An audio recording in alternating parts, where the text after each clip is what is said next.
Hey guys, welcome back. This is your host Phil from underKG.com. Today I got Motorola Edge. The Motorola Edge came along with the Edge Plus. That is a true flagship with Snapdragon 865, and this is a lighter version with Snapdragon 765G, 6GB of RAM, and 256GB of UFS 2.1 storage in the US version. And also, this is their very first 5G-enabled smartphone, excluding the Moto Z series for Verizon that you could add up a 5G module on the back. Alright, this is the packaging. Opening it up reveals the phone here. And the name Edge is interesting because it refers to the Edge display on the side, but all this time we thought it was a Samsung's patented name. Apparently it isn't. Alright, pulling the phone off the packaging gives us a little packet containing the manual and the warranty card. Here there are three pieces, well actually three pieces of things inside. This is the warranty card, this is the manual, and this is the SIM card tray removal pin. And the rest of the contents are pretty limited. There is a USB Type A to Type C cable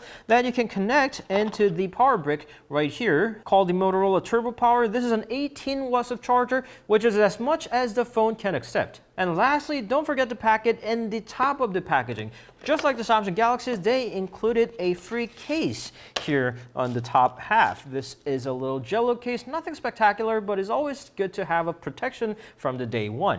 All right, so here we go with the phone. Again, this is pretty much a standard mid-range phone, a standard mid-range 5G phone in year 2020, where they come with the 5G, obviously.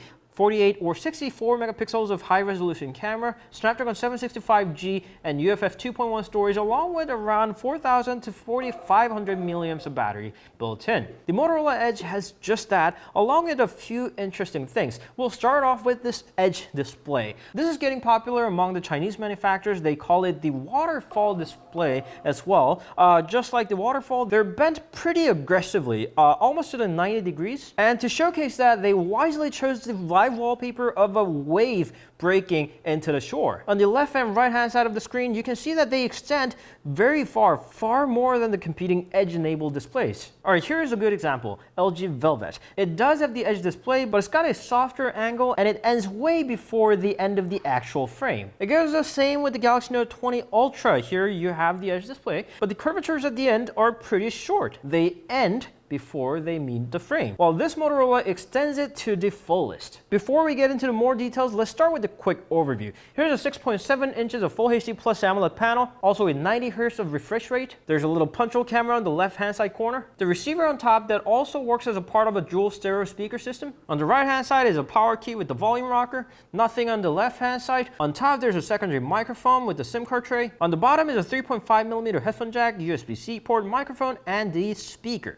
On the back, there are triple cameras, f1.8 of wide angle, f2.4 of 2x zoom, f2.2 of super wide angle, and at the very end is a 3D TOF sensor to aid with the focusing in the darkness. On the right hand side is an LED flash and the wing-shaped Motorola logo that unfortunately doesn't light up. Alright, we know the basic specs, so let's peek inside the software. The launcher looks pretty stock, just like other Motorola devices. This is not in the Android One program, but Motorola tends to keep it very near stock. So inside the app launcher, there are not really much of the bloatware to say. Aside from all the Google apps like Files, YouTube Music, and YouTube itself, there's only FM radio and Moto that Motorola has added on top of the stock Android system. Inside the display settings, there is the Styles menu. I've only seen this in the Pixel phones from Google, but this one also allows you to choose your own font, color, icon shape, and app drawer layouts. You can enable the dark theme, and there are plenty of Edge-related settings as well. First one is the Edge lights. When you put your phone's screen facing down, it's going to utilize the Edge portion of the display to alert you of the calls, alarms, and notifications, and even the battery percentage. We've seen this from BlackBerry Priv. I guess this is not patented either. And then there's a little bar on the side that you can double tap to kind of shrink it down so it doesn't go as far as to the edges. I guess this is for the compatibility issues where there's a button on the very side, or if it makes typing hard to do, then you can just shrink it down. You can also set this preset individually per app basis. And also you can pull it down for notification bar, pull it down again for settings, pull it up for multitasking, or pull it up again for the entire app drawer. I don't know how useful this is going to be, but if you don't like the Edge, despite your decision of buying the Edge, then you can disable it. Another interesting option here is the display refresh rate. You can set between 60, 90, or auto. Right now, this is in 90 Hz, and the difference between 60 and 90 is pretty massive.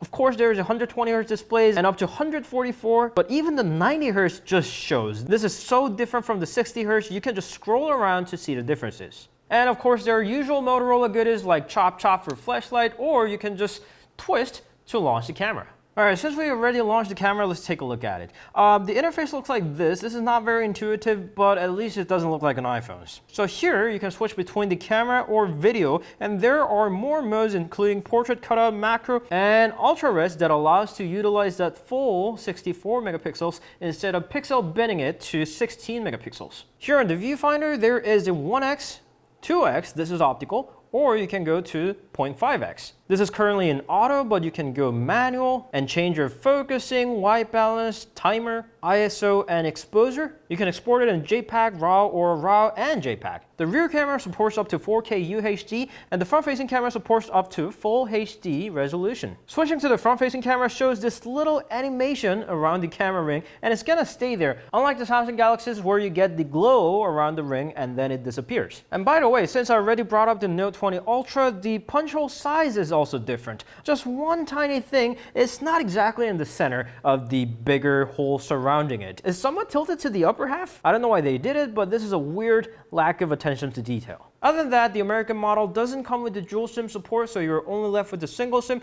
but unlike the Edge Plus, you do get the microSD card expansion slot. And also, this is technically not waterproof. This does have IP54 certification, but that's only good for avoiding rain damages. This is not supposed to be sunk under the water. Not that you should do that to any of the phones. This is a 5G phone, but it doesn't support the millimeter wave, so if you're on Verizon, you're out of luck. They're currently expanding the sub-6 GHz network nationwide, but for now, if you buy this unlocked, you can only use it on T-Mobile 5G. For 3G and LTE networks, you're good with any major carriers. Motorola's original MSRP is $699.99, but come on, you're not really expecting people to pay that much. So they came up with the introductory pre-order price of $499.99, so this puts it right between the Galaxy A51 5G or LG Velvet. They have mostly similar specs, slightly different designs, and sells for around the same if you count in the free dual screen accessories for the Velvet. So is it good, or is the Radical Edge display annoying in real life? Well, go ahead, try it, and see how it is in real life and come back with a review very soon. Stay tuned, and you can always meet us on Instagram and Facebook. We'll see you guys later.